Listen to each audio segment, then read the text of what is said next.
In 1798, Nathan Rothschild, the third son of the elder Rothschild, aka Mayor Amschel Rothschild, was arguably the most daring among the five brothers. Sent by his father from Frankfurt to Britain in 1798 to expand the Rothschild family's banking business, Nathan was a deeply calculating and decisive banker, and no one truly understood his inner world. With astounding financial talent and mysterious strategy, by 1815, he had become a leading figure among London's banking oligarchs. The Battle of Waterloo in 1815 was a crucial war that determined the fate and future of the European continent. If Napoleon wins, France would undoubtedly become the master of the European continent. If the Duke of Wellington defeated the French army, the Kingdom of Great Britain would dominate the balance of power in Europe. Even before the war, the Rothschild family had far-sighted plans to establish its own strategic intelligence gathering and delivery system. They built an extensive network of secret agents, resembling strategic intelligence spies known as the Children.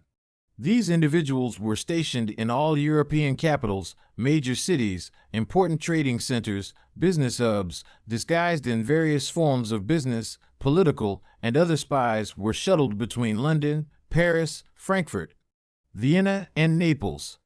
The efficiency, speed, and accuracy of this intelligence system reached a remarkable level, far surpassing the speed of any official information network, making it difficult for other competitors to compete.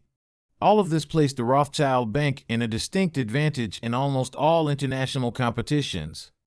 The carriages of the Rothschild Bank speed along the roads of Europe, the ships of the Rothschild Bank shuttle between the straits, and the spies of the Rothschild Bank are scattered throughout the city streets of Europe. Carrying large amounts of cash, bonds, letters, and messages, their latest exclusive information spreads rapidly in the stock and commodity markets. However, all information pales in comparison to the preciousness of the outcome of the Battle of Waterloo. On June 18, 1815, the Battle of Waterloo unfolded near Brussels, Belgium. It was not just a life-and-death duel between the armies of Napoleon and Wellington, but also a colossal gamble for thousands of investors. The winners stood to gain unprecedented wealth, while the losers faced devastating losses. One might question, the same amount of wealth could be gained by gambling on a casino yet. Think of the differences in size with the government bonds. The atmosphere in the London Stock Exchange was tense to the extreme, with everyone anxiously awaiting the final outcome of the Battle of Waterloo. If Britain lost, the price of British consols, aka the British government's bond, would plummet into the abyss, yet on the other hand, if the Britain won, the consols would soar to new heights. As the two armies clashed in a desperate battle, Rothschild spies were diligently collecting intelligence on various developments from within both forces. More spies were ready to swiftly transmit the latest updates to Rothschild's intelligence hub closest to the battlefield. By evening, Napoleon's fate was sealed, witnessed by the first hand of Rothschild intelligence. He immediately rode a fast horse to Brussels, then to Ostend port, boarding on a Rothschild fast ship with a special pass as it was already late at night. With the strong winds and high waves of the English Channel, he paid a fee of 2,000 francs and eventually found a sailor who assisted him in crossing the channel overnight. When the spy arrived at the shores of Folkestone, England, on the morning of June 19th, Nathan Rothschild was personally waiting there. Nathan quickly opened the envelope and scanned the battle report's headlines with his eagle eyes, then hastily rode his horse straight to the London Stock Exchange. As Nathan briskly entered the stock exchange, the anxious and excited crowd waiting for the war report immediately quieted down. All eyes were fixed on Nathan's expressionless face. Nathan slowed down as he approached his own throne, known as the Rothschild Pillar. By this time, the trading hall had completely lost its usual clamor, and everyone entrusted their fortunes and misfortunes to Nathan's gaze.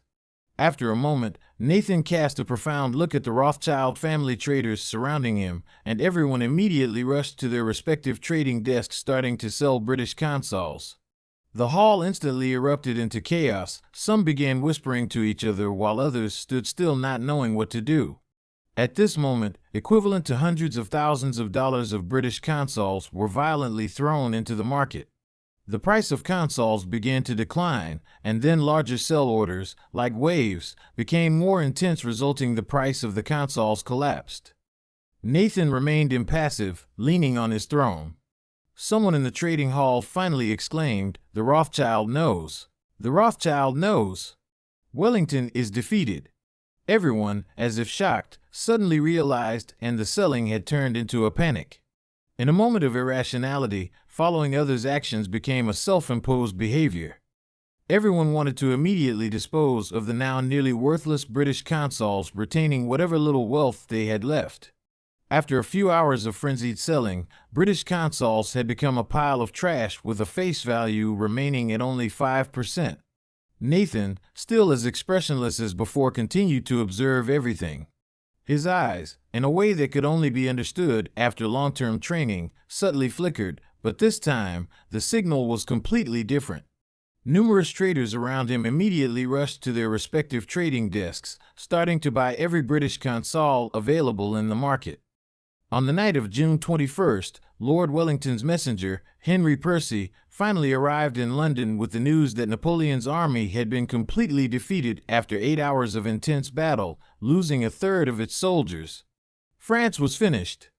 This news was a full day late than Nathan's intelligence. Within this one day, Nathan made a fortune 20 times over, surpassing the total wealth obtained by Napoleon and Wellington over decades of war. The Battle of Waterloo made Nathan the largest creditor of the British government, thereby dominating the issuance of British public debt in the future, England's central bank, the Bank of England.